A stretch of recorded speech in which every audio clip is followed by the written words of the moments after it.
Hi friends, welcome to മിയാനി kitchen. ഇന്നിവിടെ കുറച്ച് ഗ്രീൻ പീസാണ് എടുത്ത് വെച്ചിരിക്കുന്നത്. അപ്പം നമ്മൾക്ക് ഗ്രീൻ പീസ് കൊണ്ട് പലതരത്തിലുള്ള കറികളൊക്കെ എല്ലാം ഉണ്ടാക്കിയിട്ടുള്ളൂ. അപ്പം ഗ്രീൻ പീസ് കൊണ്ട് നമുക്കിന്നൊരു ചട്നി ഉണ്ടാക്കാം. എരിവൊക്കെ ഇഷ്ടപ്പെടുന്നവർക്ക് ഒരുപാട് ഇഷ്ടമാകും ഈ ചട്നി. അപ്പം നമുക്ക് ഈ ചട്നി എങ്ങനെ ഉണ്ടാക്കുന്നതെന്ന് നോക്കാം. ഒരു ചീനച്ചട്ടി അടുപ്പത്ത് വെച്ചു കുറച്ച് എണ്ണ ഒഴിച്ചിട്ടുണ്ട്. അതിലേക്ക് നമുക്ക് ആദ്യം കുറച്ച് നിലക്കടല വറുത്ത് കോരിയെടുക്കാം. ഇതാ ഒരു പിടി.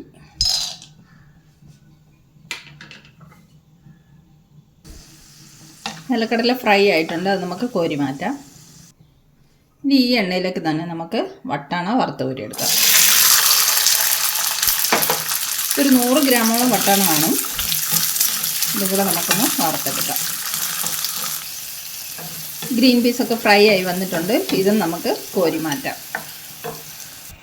ഇനി ഈ എണ്ണയിലേക്ക് നമുക്ക് പച്ചമുളക് ഇട്ട് വറുത്ത് കോരാം. ഞാനൊരു 4 പച്ചമുളക് എടുത്തിട്ടുള്ള ചെറുത്.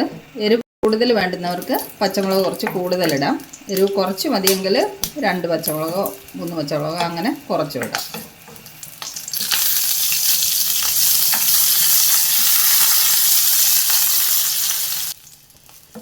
പച്ചമുളക് ഇടുമ്പോൾ ഒന്ന് കട്ട് ചെയ്തിടുന്നതായിരിക്കും നല്ലത് കേട്ടോ. അല്ലെങ്കിൽ ഫോർക്ക് കൊണ്ടൊന്ന് കുത്തിയിട്ടുമല്ലോ, അല്ലെങ്കിൽ പണി കിട്ടും, പച്ചമുളക് പൊട്ടിത്തെറിക്കുമല്ലോ. അപ്പോൾ പച്ചമുളകും ഫ്രൈ ആയിട്ടുണ്ട്, അതും ഞാൻ കോരിയെടുത്തു.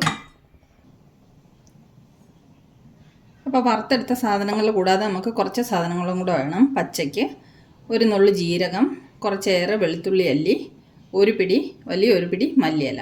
ഇത്രയും സാധനങ്ങളും കൂടെ വേണം നമുക്ക് ഈ ചട്നി തയ്യാറാക്കിയെടുക്കാൻ. പിന്നെ ഉപ്പ് വേണം. അപ്പം നമുക്ക് ഇതെല്ലാം കൂടെ മിക്സിയിലിട്ട് അരയ്ക്കുകയല്ല വേണ്ടത്, നമ്മൾ ഒരു ഇടികല്ലിലിട്ട് ഇടിച്ചെടുക്കുകയാണ് വേണ്ടത്. അപ്പോൾ നമുക്ക് ഓരോ സാധനങ്ങളായിട്ട് ഈ കല്ലിലിട്ട് ഇടിച്ചെടുത്ത് കൊണ്ടുവരാം. ആദ്യം നമുക്ക് പച്ചമുളകും നിലക്കടലയും കൂടി ഇട്ട് കൊടുക്കാം.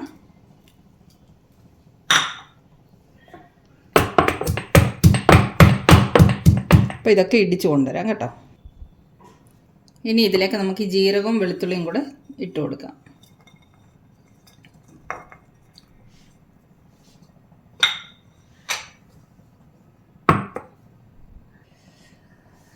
നമ്മുടെ അടിപൊളി ഗ്രീൻ പീസ് ചട്നി റെഡി ആയിട്ടുണ്ട്. ഇത് കണ്ട നല്ല ടേസ്റ്റ് ഉണ്ട് കേട്ടോ. ഞാൻ കഴിച്ച് നോക്കി.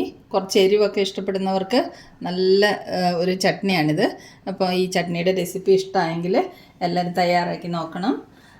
ഇന്നത്തെ വീഡിയോ ഇത്രയേ ഉള്ളൂ. ഇനി മറ്റൊരു വീഡിയോയുമായി നമുക്ക് മിയാനി കിച്ചണിൽ വീണ്ടും കാണാം. Thanks for watching. ബൈ.